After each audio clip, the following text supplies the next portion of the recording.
Hello everyone, good morning, welcome back to my channel. এই যে সকাল সকাল ছেলের বায়না ছিল আজকে ও চাউমিন খাবে, তো ওকে বানিয়ে দিয়েছি ম্যাগি। খাই তো না কিছু, কিন্তু তাও বায়না বানিয়ে দিলাম আজকে, যদি খাই তো। পারবে তুমি? ইয়ান আজকে ম্যাগি খাচ্ছে, ওর নাকি আজকে চাউমিন খেতে ইচ্ছা করতে, তাই বানিয়ে দিয়েছি ওকে চাউমিন।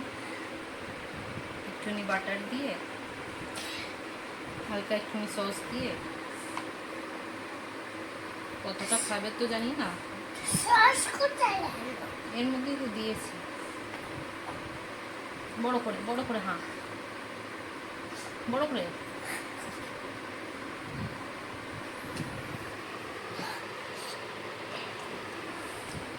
খাওয়া হয়ে গেল, এই তো নামে গন্ধে একটুখানি খেলো। এই যে দুষ্টুমি শুরু, দুখানা পর্দা নিয়ে ঘুরেই যাচ্ছে, এটা ওর খেলা হচ্ছিল তখন।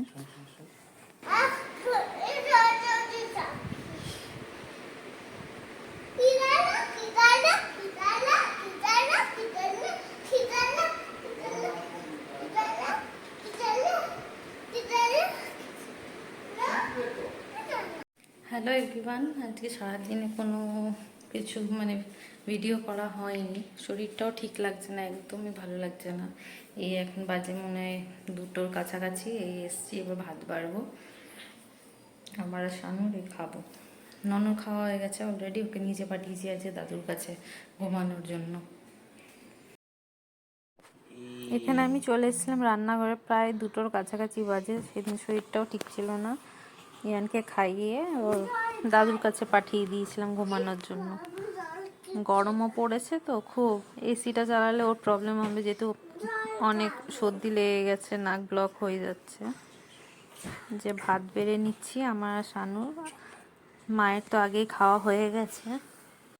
মেনুতে অনেক কিছুই হয়েছিল, পুঁই শাক, মাছের মাথা দিয়ে, তারপর লাউ, ওইটাও মাছের মাথা দিয়ে হয়েছিল, আর মাছের ঝোল ছিল।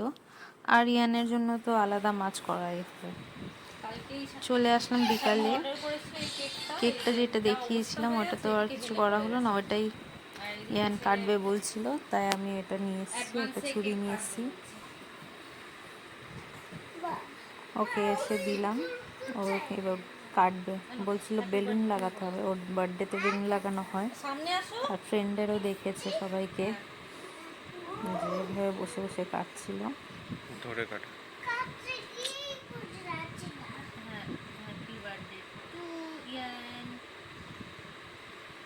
নেক্সট ইয়ারের জন্য, তাই না?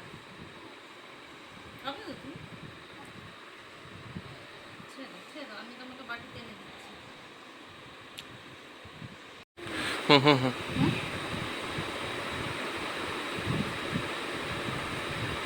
Hello, tasty.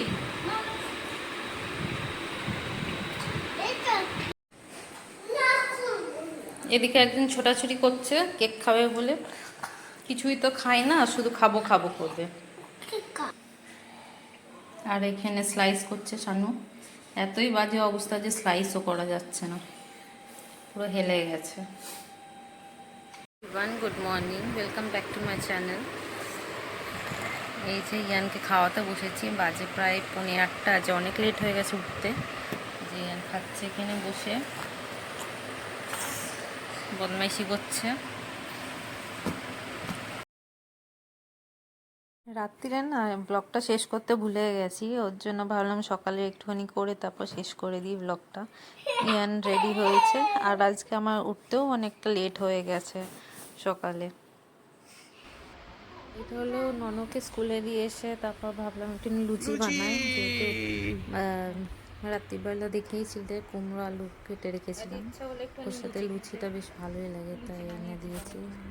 শানু তো এমনি ভালোবাসে লুচি খেতে, কিন্তু আটা লুচি ছিল ওটা।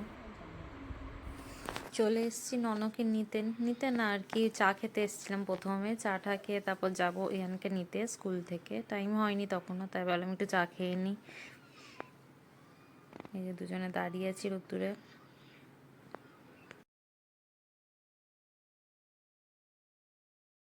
একে তো গরম ছিল, তার উপরে গরম চা, সে আর ঠান্ডা হওয়ার নামই নিচ্ছিল না। তাও শানু তাড়াতাড়ি খেয়ে নিয়েছিল।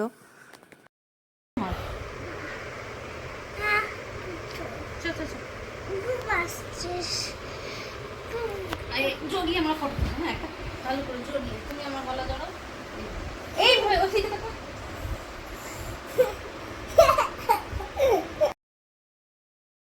মা আজকে বানিয়েছিল কাতলা মাছের ভাপা সর্ষে দিয়ে, আর ছিল ওল মাখা সাথে।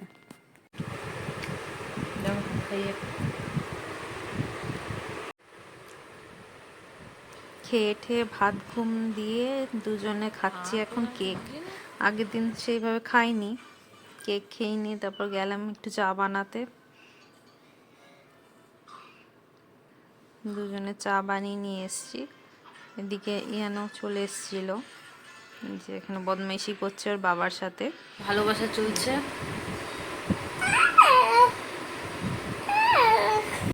আজ একটু তাড়াতাড়ি চলে এসেছি সন্ধ্যা দিতে, নাহলে অন্য টাইমে এত অন্ধকার হয়ে যায়, চারিদিকে অন্ধকার হয়ে থাকে। ওর জন্য আজকে এসছি তাড়াতাড়ি সন্ধ্যে দিতে।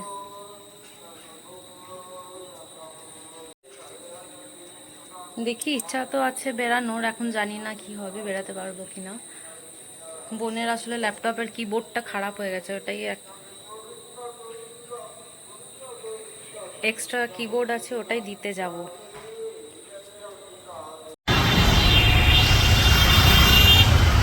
আমাদের বলেছিলাম বাড়ি যাব মায়ের কাছে বোনকে ল্যাপটপ দিতে, ওর ল্যাপটপটা ঠিক হয়ে গেছে, ওর জন্য আর যাইনি। আমি আর শানু বেরিয়েছিলাম, গেছিলাম একটু জুডিওতে, কিন্তু জুডিও কালেকশন একটাও পছন্দ হলো না, তাই ওখান দিয়ে বেরিয়ে এসেছি। এসে গেলাম আবার বাজার কলকাতা, ওখান দিয়ে কিনে কেটে বাড়ি ফিরলাম। তারপর ডিনার টিনার করে ননকেও খাইয়ে দিয়েছি, এই যে ব্রাশ করছি এখন। এভরিওয়ান, বাজে এখন প্রায় 11টা, শোবো এবার, তাই ভাবলাম ব্লগটা এখানেই শেষ করে দিই আজকে। ইয়ান আছে ওর ঠাম্মির কাছে, নিয়ে আসবো এখন, ওকে ঘুম পাড়াবো, আমরাও ঘুমাবো। চলো আবার কালকে তোমাদের সাথে দেখা হচ্ছে। সবাই সুস্থ থেকো, ভালো থেকো, টাটা, গুড নাইট।